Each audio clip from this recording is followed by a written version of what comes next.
Okay guys, now that we have our titles installed, this is how we can use them. I'm just going to bring in the very first title here just to use that as an example. I'm also going to just zoom in here so we can see a bit closer.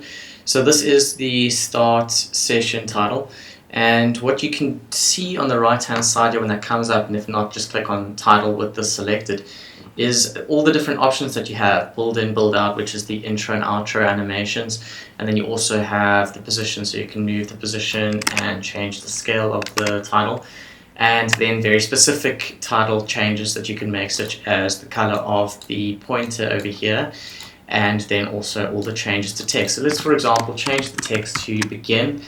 We might also want to just change the font to an italic and also change the color of that font as well. And then what you'll see here is that it automatically updates. And if you want to lengthen or actually shorten the title, all you have to do is just to extend the title out, and then it'll rest on screen for longer. What you might also want to do is to change the times without it extending the rest point. So let's say if it was at the same point, let's say 4 seconds long, we'll just move that up there. Right now, if you wanted to slow this whole thing down so it's not just playing at that speed, what you can do is to right click on the clip and say new compound clip. I'm just going to call it begin session so we have a reference for that. And then what you'll do is go to modify and retime, and then you can actually slow it down however you want. You can also choose a custom speed. So let's say if we wanted something very specific like 27%, we can just press enter there and it'll slow down automatically. And as you can see, if we play that back, it's quite a lot slower. So very useful to have there. What I also wanted to talk about is some of the kinetic titles which don't have the in-out animation, and I'll explain why now. If we have it on screen, you can see playing it back, we have the first text that comes up, which then transforms into the second text, followed by the third text. So the reason that we can't have a built-in out animation here is because there needs to be a point at which it can pause on, and this only really applies to about 10 of the kinetic titles. It'll also be in the readme document so you know exactly which ones, but what that means is that obviously extending this out just slows the whole thing down as if it was in a compound clip. So with the other ones, if you were to go a new compound clip, you don't have to do it on these. So you'll see that this one just slows down automatically by extending it out. So those titles are 68, 69, 70, etc. Like I said, it'll be in the readme document.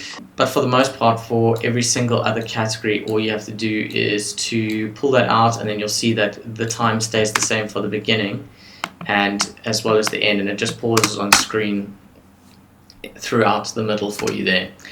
Let's just do another change that we're on this one. We can just change the rectangle over here, make that green. You can also take off the out animation, so you'll see here it plays out at the end. If I can get that clipping up, there you go. So what if we wanted it to just cut straight off screen? We can also just do that by turning off the build out clip there, and you can see it goes into nothing at the end. You can also scale this one and also reposition it if you wanted it to be on the top left hand side of the screen. You have the options to do that as well. Now going into the logos and how you would use those, let's just go down to number 5, I think it is. Cool, here we are at the logo tiles. We'll just bring in 212. So what we have on screen here is the logo that comes in. What we can actually do is click on the drop zone and select the logo that we want to change in. Now we can also, if you can see here, I think that this is a little bit big, so what we can actually do is just scale it down, and then you also have the option to move the position around if you wanted to, but I'm just going to keep that exactly where it is. So then when we play that back, now the logo comes in, no problems.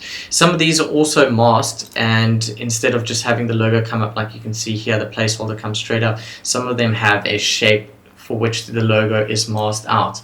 And normally that applies when you have an image, or rather a logo with transparency, such as the one we have here. So this is a PNG image and it has an alpha layer on it. So when we, for example, click on the drop zone and choose the logo and then say apply clip, you'll see that it masks out there. And then if you had footage behind that, this would just be a mask and you could see your footage through this shape over here.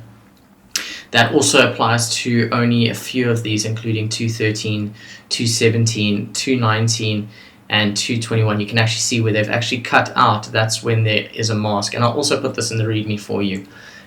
We could also just test out 216 because this is a rectangular logo, and this allows you to use the box scale that we put in here as well. So if we click on the drop zone and choose this logo here, we'll apply this clip, and what you'll notice here is that it's far too big. So what we can do is use the logo drop zone box scale to make that a lot smaller, and then also use the scale to rescale it up, and then we can also just position it back into place.